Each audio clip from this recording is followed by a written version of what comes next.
The call from the stars. The deep void between stars was rarely silent to those who knew how to listen. Captain Maya Chen understood this better than most as she sat in the command chair of the Earth vessel Thunderchild, her fingers drumming lightly on the armrest. The ship's patrol route along the edge of human-controlled space was nearly complete, another uneventful mission almost in the books. "Captain, I'm detecting an unusual signal." Lieutenant Kaido Nakamura's voice broke the comfortable silence on the bridge, his brow furrowed as he studied his communications console. "It's not matching any known patterns in our database." Chen rose from her chair, crossing the bridge in 4 quick strides. "Origin. The Cygnus sector, specifically around Kepler 186. Nakamura's hands moved swiftly across his display. "It's structured, definitely artificial. But the frequency and encoding are unlike anything we've encountered before." Science Officer Dr. Priya Sharma joined them, her eyes widening as she analyzed the incoming data. "This looks like a distress signal, Captain. The mathematical patterns suggest urgency. Increasing frequency, repeating intensification. Kepler 186f. Chen mused. "That's Xilani territory." The Xilani were one of the few alien species humanity had made contact with since achieving faster-than-light travel 30 years ago. Tall, slender beings with iridescent skin that reflected light in hypnotic patterns, they were known for their advanced technology and peaceful disposition. Their initial contact with humanity had been cautious, even fearful. They had referred to Earth as a crucible world, a planet whose harsh conditions had forged a species unnaturally adapted to survival. "The Xilani have never requested assistance before," Chen said, straightening her uniform. "Not from us, not from anyone. They're entirely self-sufficient. Until now, apparently," Nakamura replied. Chen returned to her chair. "Send all signal data to Earth Command immediately. Request further instructions." "Already done, Captain," Nakamura responded. "They want us to maintain position and continue monitoring. They're assembling an emergency council." 3 days later, Captain Chen stood at attention in the primary briefing room of Earth Command. The circular chamber was filled with military leaders, governmental representatives, and scientific advisors, their faces grave as they studied the holographic display at the center of the room. Admiral Victor Okonkwo, commander of the United Earth Defense Force, stood and addressed the assembly. "Ladies and gentlemen, after comprehensive analysis, we've confirmed that the signal Captain Chen's crew intercepted is indeed a distress call from the Xilani Collective. The nature of this signal is unprecedented." The hologram shifted to display strange visual patterns decoded from the transmission. "These images show something attacking Xilani worlds," continued the Admiral. "Something that consumes everything it encounters, living organisms, technology, even entire planetary bodies. The Xilani call it the void that devours." A government representative in formal attire stood. "With all due respect, Admiral, we barely know these aliens. They've kept us at arm's length since first contact. This could be an elaborate ruse to draw our ships away from Earth." Chen watched as Dr. Emma Rhodes, Earth's foremost xenolinguist, shook her head emphatically. "The Xilani don't think like that. Their entire cultural framework abhors deception. If they're calling for help, they're genuinely facing extinction." Admiral Okonkwo nodded. "Dr. Rhodes is correct. Furthermore, our deep space observation posts have detected unusual energy signatures consistent with the destruction described in the Xilani message. Whatever this threat is, it's real." "Why us?" asked another official. "The Xilani are far closer to other advanced species than they are to Earth." Chen found herself speaking before she could stop herself. "Because we're from Earth." All eyes turned to her. "Permission to speak freely, Admiral." Okonkwo nodded. "The Xilani and other species we've encountered consider us dangerous," Chen explained. "They call Earth a crucible world, or a death world, because our planet shaped us through constant survival challenges.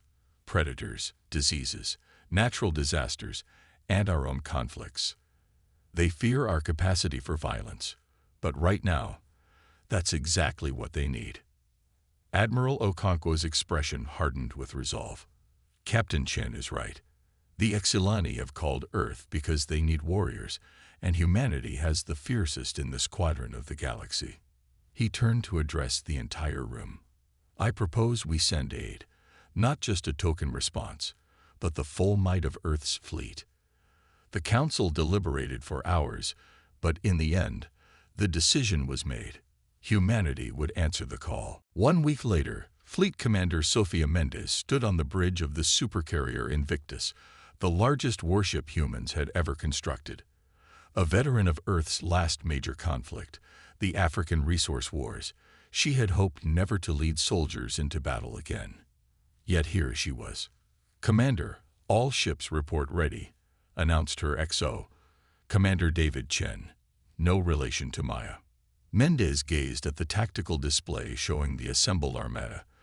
523 vessels, ranging from nimble destroyers to massive dreadnoughts, carrying a combined crew of nearly 300,000 personnel.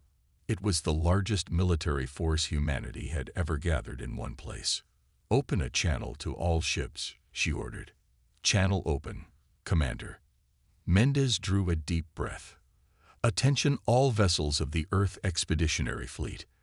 Today we embark on an unprecedented mission, not to conquer or to colonize, but to save a species that has called upon us in their darkest hour. For years, the Exilani and other alien civilizations have regarded us with caution, even fear.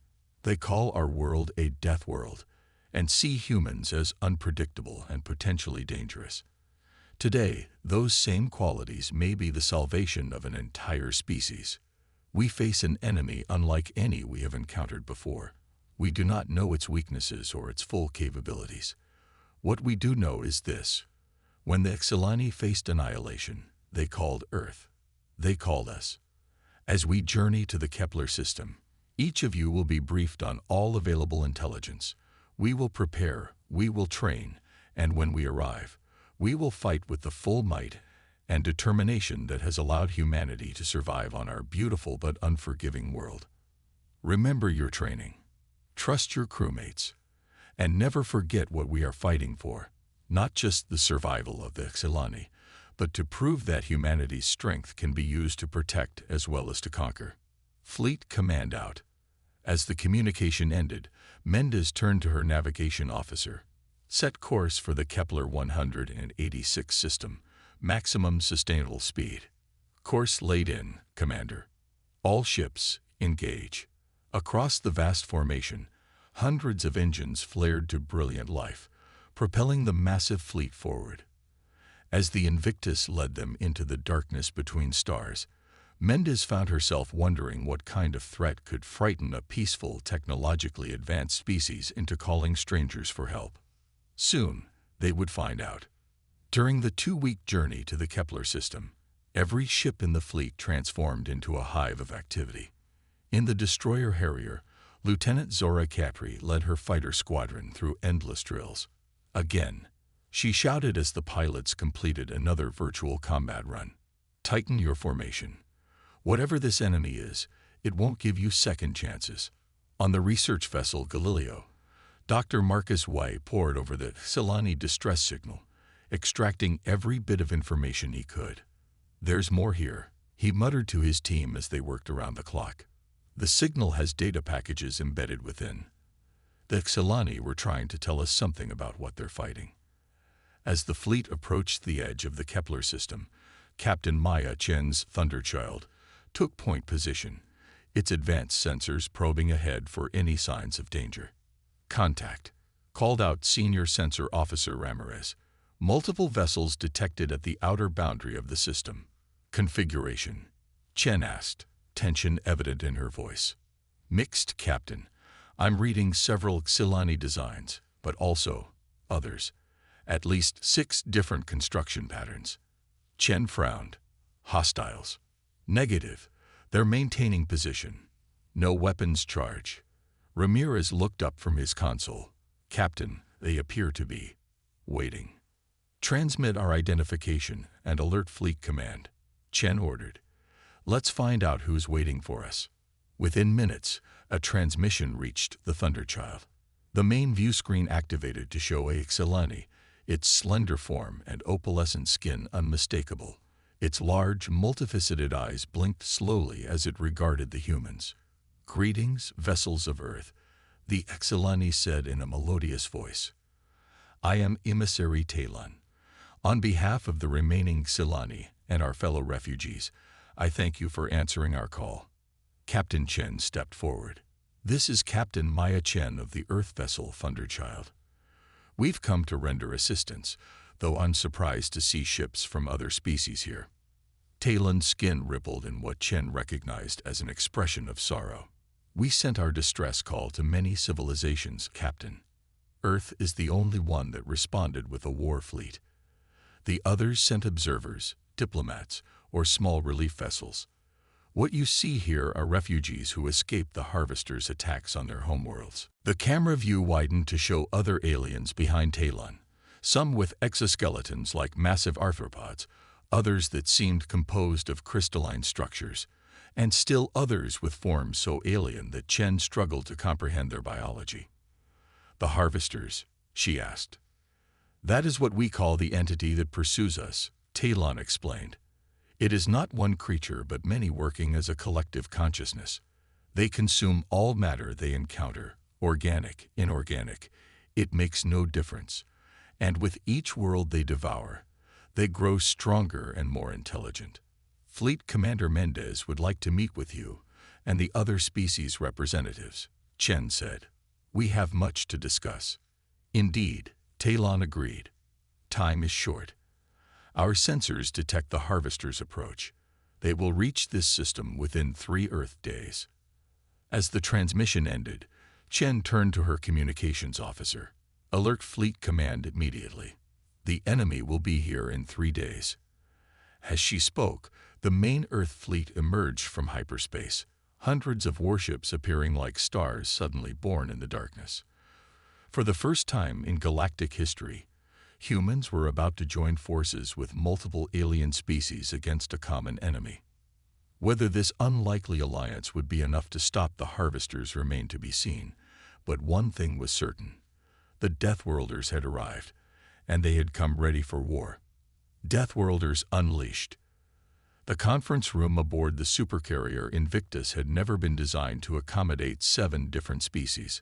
Fleet Commander Sofia Mendez watched as her crew hastily adapted the space, creating environmental modifications for the crystal-bodied Lithians and pressure suits for the methane-breathing Vox. "Fascinating," murmured Dr. Emma Rhodes beside her. "We've never had this many different species in one room before." "Let's hope they're all as committed to fighting as we are," Mendez replied. When the representatives assembled, the contrast was striking. The elegant Xilani towered over the squat, armored Golbraxians.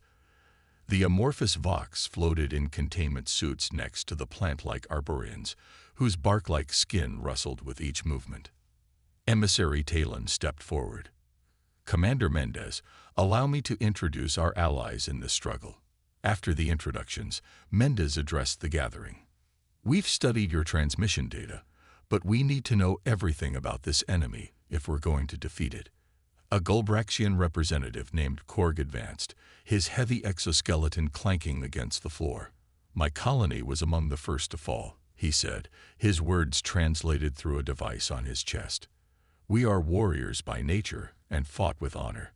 But the Harvesters, they do not fight as normal enemies do." Korg activated a holographic projector, displaying footage from the battle for his homeworld. The images showed a dark, shifting mass spreading across a planet's surface like living oil. Where it touched, matter simply disappeared, absorbed into its expanding body. "They begin small, just a few spores landing on a planet's surface," Korg explained. "Then they grow, consuming everything they touch. Plants, animals, buildings, technologies, all become part of the collective." The hologram shifted to show Golbraxian ships firing energy weapons at the mass. Where the weapons struck, the entity briefly retreated before surging forward again with renewed vigor.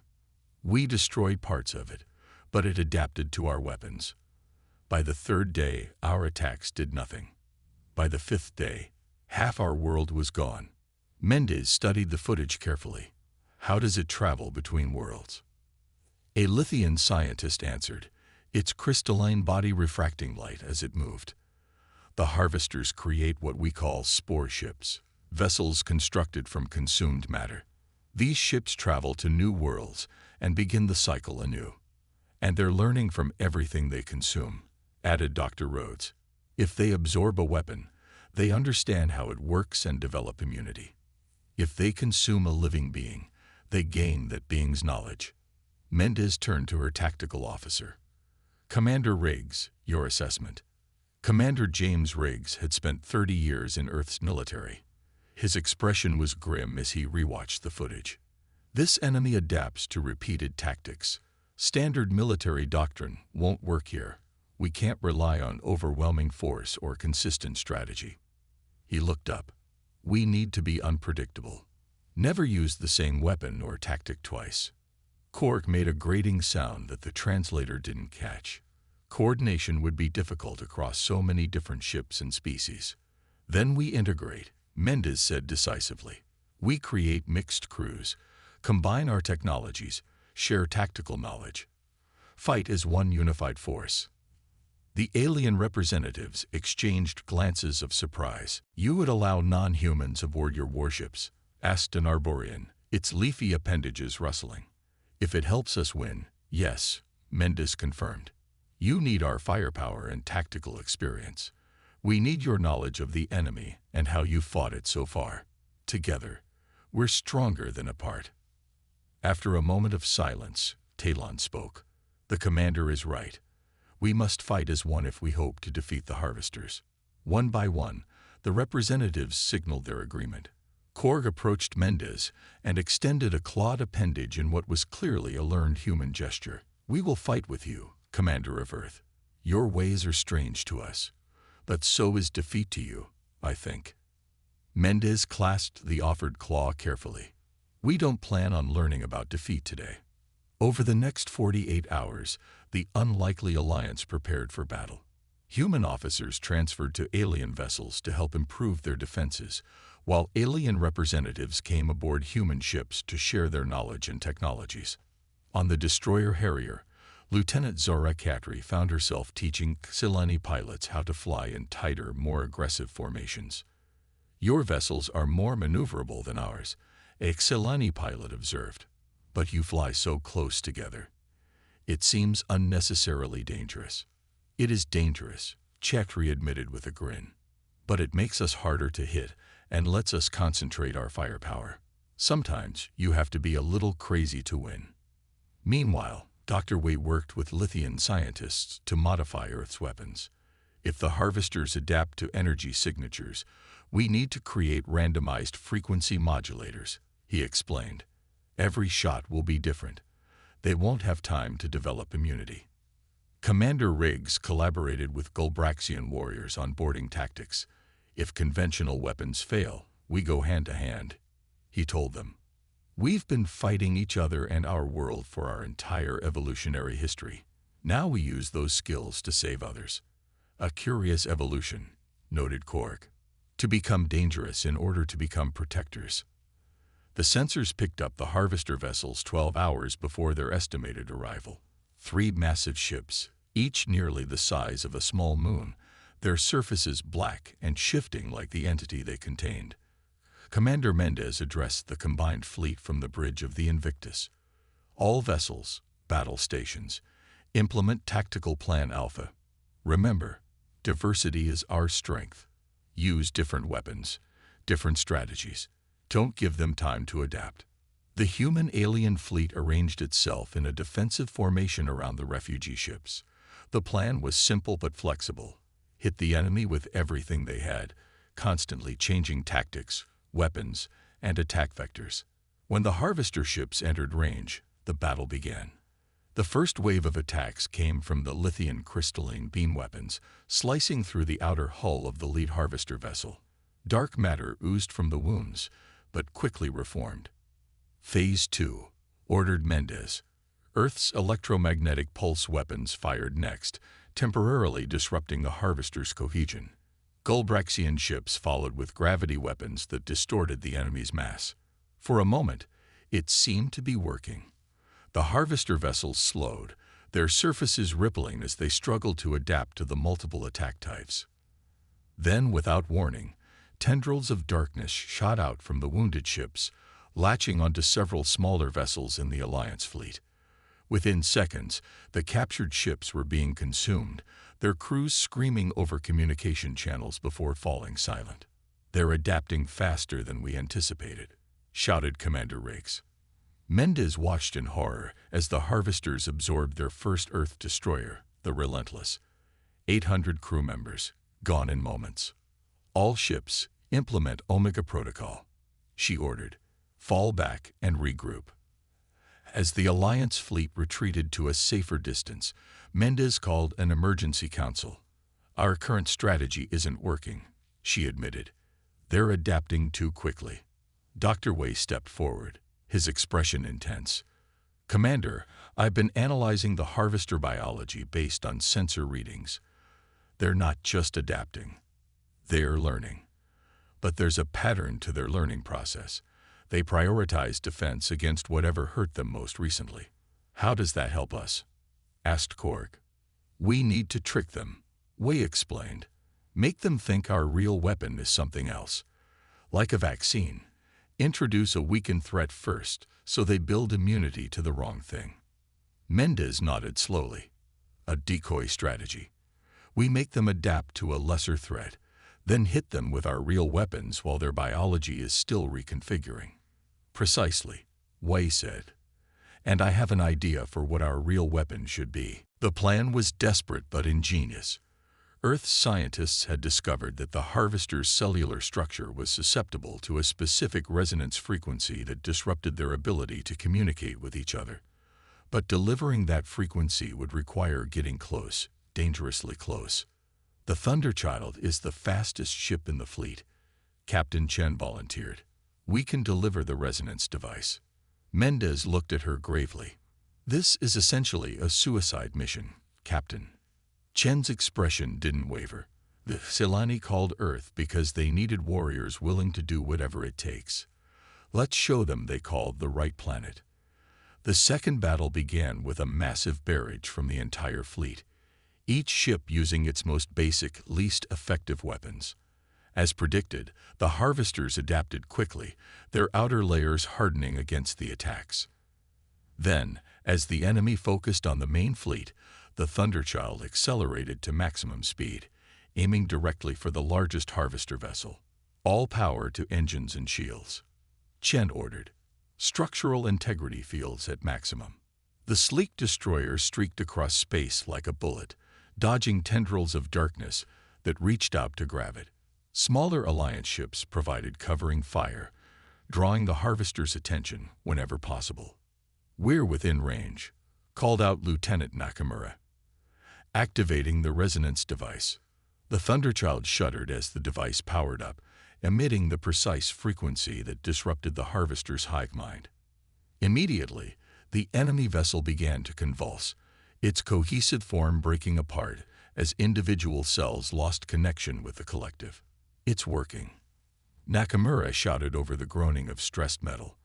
The Thunderchild was being crushed by the gravitational forces of the disintegrating Harvester ship. "All ships, concentrate fire on the target's center mass," Mendez ordered from the Invictus. The combined fleet unleashed their most powerful weapons, not at the outer hull, which had already adapted, but at the newly exposed core revealed by the Thunderchild's attack. "Engines failing," reported the Thunderchild's engineer. "Hull integrity at 42% and dropping. We need to withdraw." "Not yet," Chen said grimly, her eyes fixed on the tactical display. "Just a little longer." The Harvester vessel's center began to collapse inward, creating a chain reaction that spread to its outer layers. The dark matter that composed its body started to break down, unable to maintain cohesion without the hive mind's guidance. "Now," Chen ordered, "emergency extraction sequence." The Thunderchild's remaining engines fired, pushing the ship away from the disintegrating enemy vessel, but they were too close to the collapse. The gravitational shockwave caught them, sending the destroyer tumbling through space, systems failing across the board. On the Invictus, Mendez watched as the first harvester ship exploded into billions of disconnected cells that quickly died without their collective intelligence. "Target 1 destroyed," reported her tactical officer. "The other 2 harvester vessels are retreating." "The Thunderchild?" Mendez asked urgently. There was a long pause before the officer responded. "Still present on sensors, Commander. Life support systems appear functional, but they're badly damaged." Mendez released a breath she hadn't realized she was holding. "Send rescue vessels immediately, and prepare to pursue the remaining harvesters. We finish this today." The battle lasted another 6 hours as the Alliance fleet hunted down the retreating harvester ships. Using the resonance technology adapted from the Thunderchild's successful attack, they systematically destroyed the remaining enemy vessels. When it was over, Commander Mendez stood once more in the conference room of the Invictus, facing the representatives of the 7 allied species. "Today marks a turning point," she said, "not just in our fight against the harvesters, but in our understanding of each other. Together, we've accomplished what none of us could have done alone." Emissary Talon stepped forward, his opalescent skin glowing with an emotion humans might interpret as pride.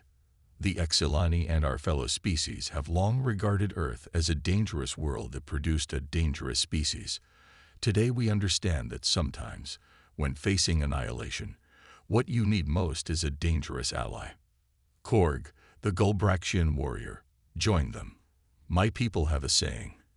Know a species by the enemies they choose to fight. You humans chose to fight for strangers who had shown you little but fear and suspicion. There is honor in that. We didn't know if we would survive this," Mendez admitted. "But on Earth, we learned long ago that sometimes survival means taking risks. Sometimes it means charging into danger rather than running from it." "Deathworlders," Talon said, using the term that had once been whispered with fear among alien species. "Perhaps now it will be spoken with respect." As the meeting concluded, Dr. Rhodes approached Commander Mendez. "The Lithians have offered to share their faster-than-light technology with us," she said excitedly. "It's twice as efficient as our current systems, and the Arborians want to establish a permanent diplomatic mission on Earth." Mendez smiled. "It seems our reputation in the galaxy is changing." On the observation deck of the Invictus, Captain Maya Chen stood with her arm in a medical sling, watching the stars. Her ship, the Thunderchild, was being repaired in the Invictus's massive hangar bay. It would fly again. Lieutenant Nakamura joined her, still limping slightly from his injuries. "The Exileni engineers are helping with the repairs," he said. "They got some interesting ideas for improving our shield generators." Chen nodded. "I hear they're calling us protectors now, instead of Deathworlders." Nakamura considered this. "I think we can be both," he said finally. "Dangerous when we need to be, protective when others need us to be." "That sounds like humanity at its best," Chen agreed, turning her gaze back to the stars. Stars that now seemed a little less empty, a little more like home. The Earth fleet would soon begin its journey back, but they wouldn't be returning alone. Representatives from 7 species would accompany them, eager to learn more about the Deathworlders who had answered a desperate call from the stars and sent not just aid, but an armada. Humanity had taken its first true steps into the galactic community, not as conquerors or colonizers, but as defenders. The crucible of Earth had forged them into warriors. Yes, but warriors who chose to protect rather than destroy, to save rather than subjugate. And throughout the galaxy, the story would spread. When aliens cried for help, the Deathworlders answered with a war fleet.